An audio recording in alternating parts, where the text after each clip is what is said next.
Alright, so we want to start off today, guys, with we're going to hit 3-2 really fast and then move right on to 3-3. So 3-2 is all about direct variation, and direct variation will happen anytime that we see an equation like what we have over here, the 7y equal to 2x, because when we do the division on both sides and we end up actually getting y equal to 2/7.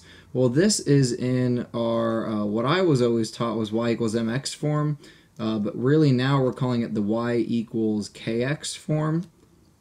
And that's because k here is your constant of variation. Now, it's not spelled with a k, but it's just a nice way to remember it. So there you have it. Y is your constant of variation. So if we look over here, that then makes 2/7 our constant of variation there. If we cycle through the next one, we could write this out, but the problem here is we didn't just start with an x and a y value. So when we do the math to both sides, we actually end up with a constant value, which is not then in the y equals kx form, as we saw right here. When it has a constant value with it, it is not direct variation. So that's the big beef of today's lesson. So if you solve this, do you think it would be constant variation? Take a second, try to solve that. So when we write this out, we see that if I set it up with both variable terms on the same side, that's not very nice to work with. So we want always, I think actually it's easiest to work with the y variable on the left side all the time, so that then you can end up in the y equals form. So if we do this, we get 5y equal to negative 4x. Then on both sides, all we would need to do is divide by our 5 to get the y by itself. Then we ask ourselves, is this in the y equals kx form? Which in fact, with a constant of proportionality of negative 4/5, it is a direct variation or a proportional relationship. So then if there's a situation where we're told that y varies directly with x, we know that we can use our y equals kx equation. So then we're told that when y is 35, x is 5. So I can substitute both of those in and easily solve out for my constant of proportionality of 7. Give this one a shot. Try to do the same thing there. Solve for your constant of proportionality.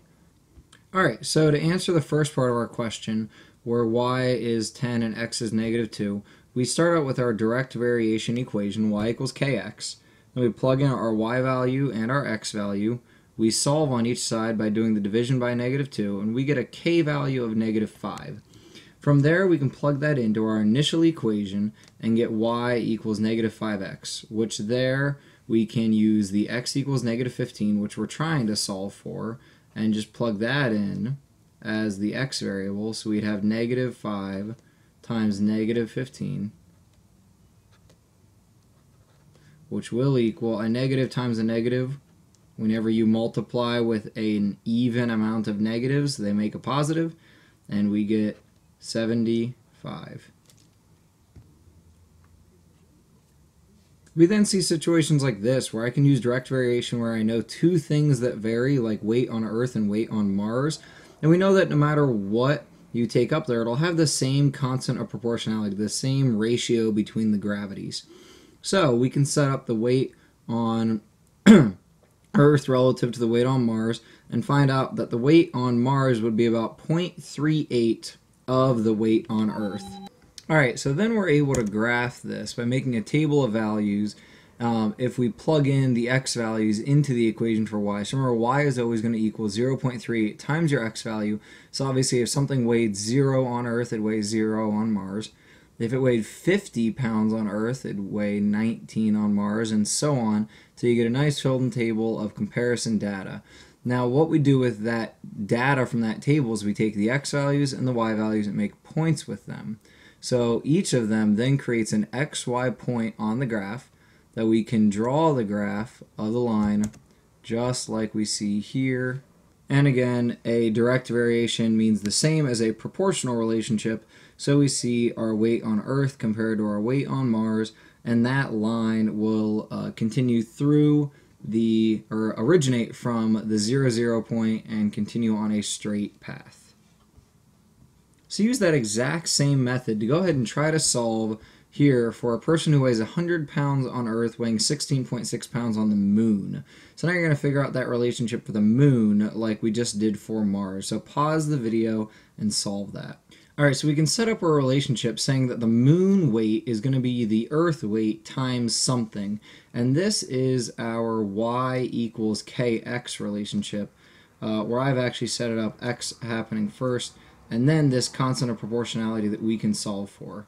So then we want to plug in our moon weight compared to our Earth weight and solve for k. So then we know that just to get our k by itself, our constant proportionality, we divide by 100.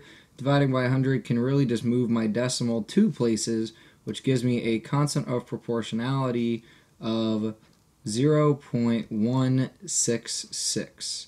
So do you think that means that there is more or less gravity on Mars compared to the moon?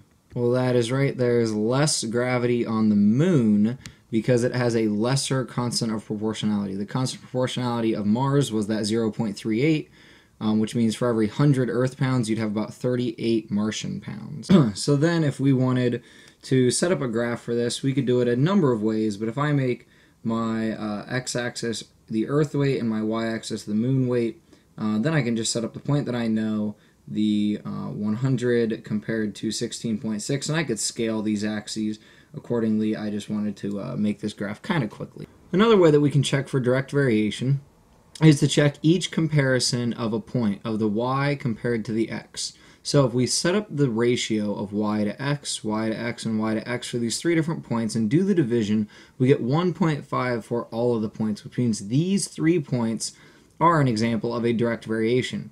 Now we could put a 4th point in here that would then ruin it, but right now with only these 3 points, it does work, and our constant of proportionality then is 1.5, because our slope, our constant of proportionality, is always the y over the x. Go ahead and try to check if this table is an example of a direct variation relationship. If you're really cued in, you would have actually seen initially that one of our x values is negative while all of our other values are positive, which tells me pretty quickly that that's going to goof up my values. I check my math, my y over my x, y over my x, y over my x, and it is always these 3 different values are telling me that no, this is not a direct variation. Alright, one more. These do have negative values, but notice there's 1 negative in my first row and then 1 in my second and my third, so the negatives will not mess it up. And the math for each of those y divided by x comes out to be negative 0.75 or negative 3/4, so yes, it is a direct variation example.